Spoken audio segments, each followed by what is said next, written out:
চলো বেরোনো যাক। আরে হ্যাঁ, কোথায় যাচ্ছি সেটাই তো বলা হয়নি, অবশ্যই বলবো। চলো আগে আমরা গাড়িতে উঠি, তারপর। আমি এখন এই মুহূর্তে আছি মেরুয়ালে, তো এখান থেকে আমরা যাব রায়গঞ্জ টাউনের মধ্যে।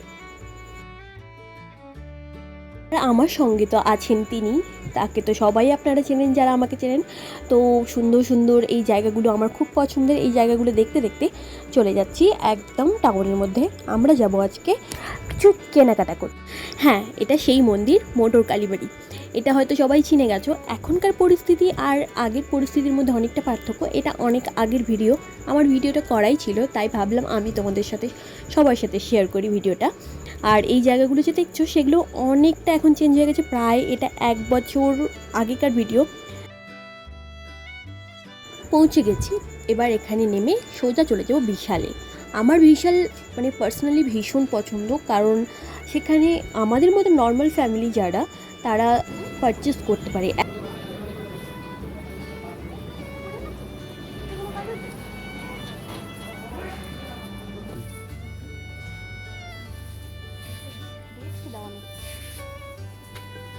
এখনকার বেশিরভাগ মানুষই সবাই যায় শপিং মলে বাজার করতে।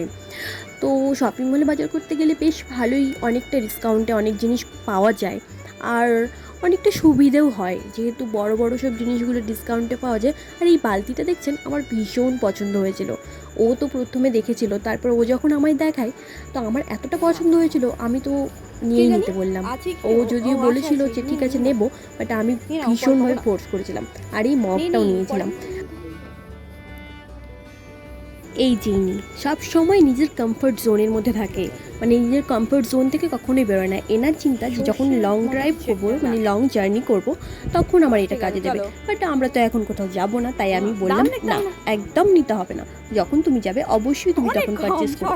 এখন শুধু শুধু কিনে বাড়িতে ফেলে রেখে নষ্ট করে কোনো লাভ নেই। আরও কিছু কিছু জিনিস আমরা দেখছিলাম আমাদের ছোট্ট সংসারের জন্য। আমাদের দুজনের একটা আলাদাই সংসার ছিল, যেই কারণে আমাদের ছোট্ট সেই সংসারের ছোট ছোট অনেক জিনিসপত্র দরকার হতো, সেগুলো দেখছিলাম। আর এই যে শার্টটা দেখে ভীষণ পছন্দ হয়েছিল, ওর একটু গ্লসি জিনিস খুব পছন্দ, তো তাই আমাকে বললো চলো ট্রাই করো, দেখো তোমায় কেমন লাগছে, যদি ভালো লাগে অবশ্যই নেবে। ততক্ষণ ও কিছু জিনিস দেখছিল। আর এই যে আমি এখনও পর্যন্ত ট্রায়াল রুমে যাওয়ার চান্স পাইনি, মানে এই জিনিসটা সব থেকে বিরক্তিকর, যে মলে গিয়ে কোনো জিনিস ট্রাই করতে গেলে মানে দরজার সামনে কতক্ষণ দাঁড়িয়ে থাকতে হবে সেটা তুমি নিজেও জানো না। ফাইনালি আমি চান্স পেয়েছি, ট্রাই করে দেখলাম, বেশ ভালোই লাগলো। আর এই যে ছোট্ট একটা জামা, এটা আমার এত ভালো লাগছিলো, এত ভালো, ভেবেছিলাম যে নিয়ে নিই ভবিষ্যতের জন্য। বাট ওই যে বললাম, আগে থেকে সব জিনিস নিয়ে ফেলে রেখে তো লাভ নেই নষ্ট করে, যখন আমাদের দরকার হবে অবশ্যই আমরা সেই জিনিসটা কিনে নেব।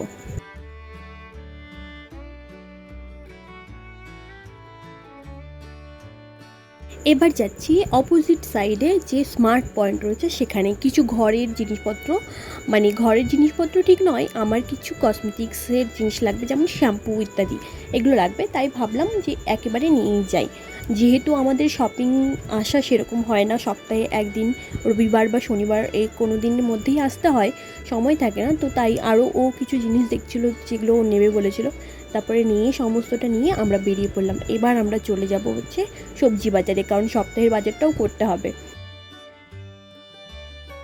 প্রায় 2-3 ঘন্টা শপিং করে, মানে এদিক ওদিক ঘুরে প্রচণ্ড ঘেমে গেছিলাম, বিরক্ত লাগছিলো। তারপরে এখানে মোহনবাটি বাজারে নামলাম, কিছু সবজি নেব বললাম, সেই সবজিগুলো নেওয়ার জন্য। সবজি টবজি নেওয়ার পর আমরা ফল নেব। সমস্ত কিছু একদিনেই করি, কারণ আমাদের সময় থাকে না, যেই কারণেই আমরা একদিনেই সমস্তটা। সবজির দোকান থেকে কিছু পছন্দের সবজি কিনে নিয়ে তারপর চলে যাব। এখান থেকে বেরিয়ে যেয়ে একটা ইন্টারেস্টিং জিনিস হবে, সেটা শুনতে পাবে তোমরা। আর এই নিয়ে তো বার্গেনিং করা শুরু হয়ে গেছে, দেখতেই পাবে কীভাবে বার্গেনিং করে।